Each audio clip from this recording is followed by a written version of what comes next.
Hi, it's Simon, and this is the Apple Vision Pro. It starts at $3,500 and it's arguably going to replace your iPhone someday. It is also the first brand new, from the ground up tech product Apple have released in years. So what does it do? Why have Apple done this? Will it be any good, and why should you care? Well, I think the answers are both good, bad and ugly. Yes, let's be honest, there are a few legitimate worries that are raised by Apple releasing something like this. More on that later. Either way, Apple Vision Pro might just change how you consume content, communicate and get your work done sooner than you think. So first, what is Apple Vision Pro and what does it do? It's a pair of goggles, yes, and let's be honest, for a highly engineered piece of metal, glass and fat old headband, they don't look cool, but they do look like a seriously well executed step into the future and an amazing piece of design, seemingly putting Apple miles ahead of everyone in the personal AR, VR and kind of spatial computing space. Hi Meta. You'll want to reach out and touch things with these things. You can turn your room into a 3D workspace, consume content, movies and games at any scale, and with the turn of a familiar looking dial, do it at any level of immersion. That is one exciting plane journey. So yes, this is super expensive, but this is more than just some movie goggles. It's a complete computer, and maybe it's Apple beginning their journey towards replacing the iPhone someday. The mini OLED screens look incredible, and unfathomably they boast 64 times the pixel density of the latest iPhone. I mean, that thing is ridiculous anyway, meaning that users at WWDC reported an incredible experience wherever they looked, with hardly any latency, that it felt just real with how they interacted with it. To that end, Apple have developed an entirely new operating system for this thing as well, Vision OS. They've equipped the system with an M2 chip and a new R1 chip to help process all of these things, and it's not surprising given that this thing is absolutely packed with sensors, cameras, LiDAR detectors and more, and early users at that conference, such as MKBHD, are describing it as the closest thing that I've experienced to like magic. Like I normally don't call tech things sort of magical or surreal like this. Okay, so because of these depth sensors, you can literally place things in your space, it looks like, and even see a floating app screen cast a virtual shadow over your coffee table. If you have one. I mean, you know, who do you know that lived in a house and a room that looks like that?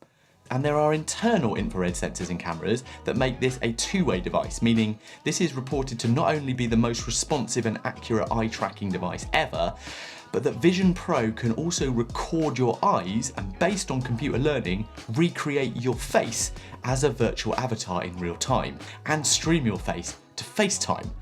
Or perhaps most spookily and disconcertingly, display your eyes on the outward-facing screen of this device so that people in the room who you're with know if you're present or not, or, you know, fully immersed in the system. This is basically so we're not uneasy about what the user using the goggles is looking at, but we might be a little uneasy about their fake eyes. Clever, but a bold and slightly unnerving design choice, right?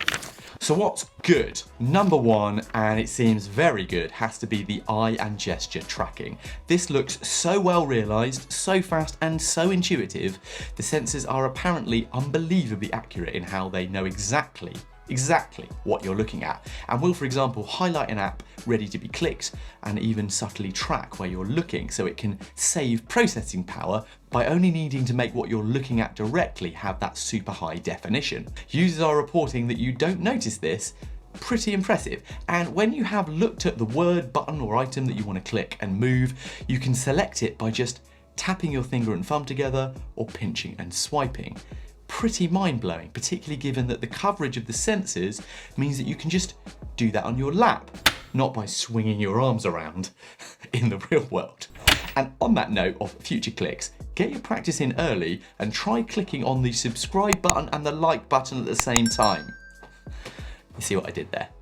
Now, what's super impressive, if a little unnerving, is that the Apple Vision Pro also features a button to capture photo and video in 3 dimensions.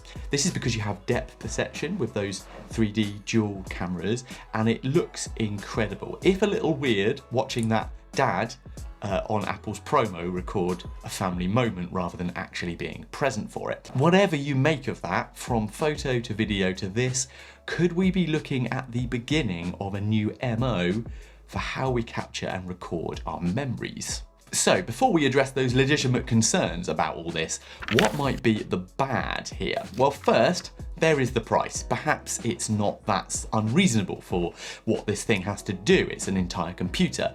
But $3,500 for what is likely to be a base model makes this definitely and defiantly not for everyone. This is rich person tech at its finest, even more than those current products, and that's a real shame. But hey, maybe it's also the route we just have to take to get to the iPhone SE version of this down the line, and in a form factor that's practical for every day.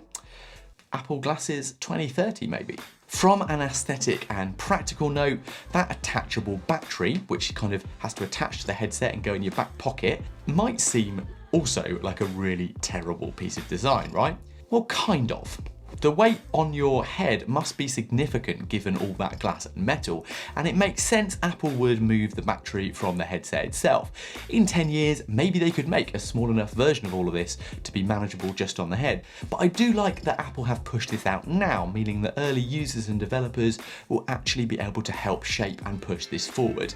Perhaps they're learning from the Apple Watch. And finally, on this part of the list, surely we have to mention those FaceTime avatars. Uncanny Valley is clearly out in full swing here with those augmented avatars. Not sure that's how I personally want to use FaceTime, to be honest. It looks great for the Vision Pro user speaking to people on standard cameras floating in your room, but for features that should surely be about replicating real connection with people, replacing yourself with a strange digital version of you does not seem like a positive. So on that note, let's talk about those ugly concerns. As Mr. Who's the Boss mentioned on his recent video direct from Apple HQ, we already have little separation from our tech and digital world. And I completely agree. It's already messing with your mental health and social interactions. And then there's the question of isolation. Immersive VR and wearable tech is clearly going to be an amazing way to experience something like a movie on your own. I can't really see the family all buying one of these and watching it together, right? As a theatre director in my other life, I literally put my time and energy into keeping the live communal experience alive because I believe in its genuine personal and community value to us as healthy human beings. And this innovation and gamble from Apple on jumping into the VR space and doing it scarily well, scarily quickly, suggests both some mind-blowing developments down the line and a potentially uncomfortable kick up the ass for our society to become even more socially distanced, productively obsessed, and disconnected. What do you think? Is this the next iPhone moment where Apple dominates the market and puts what Jobs would likely call another dent in our universe? Or is it an outlying demonstration of what's possible that won't be replacing your iPhone anytime soon? That is what the comments are for. Apple Vision Pro is set to be released in early 2024, and I, for one, will be watching to see if this new tech will genuinely improve our work and our play. Speaking of which, to find out more about some other great tools and tech that can seriously add value to your day-to-day, watch this video next, and to get the most out of some Apple tech you might already own, watch this one. Until then, it would be awesome if you subscribed, if you haven't, and I'd better get back to creating.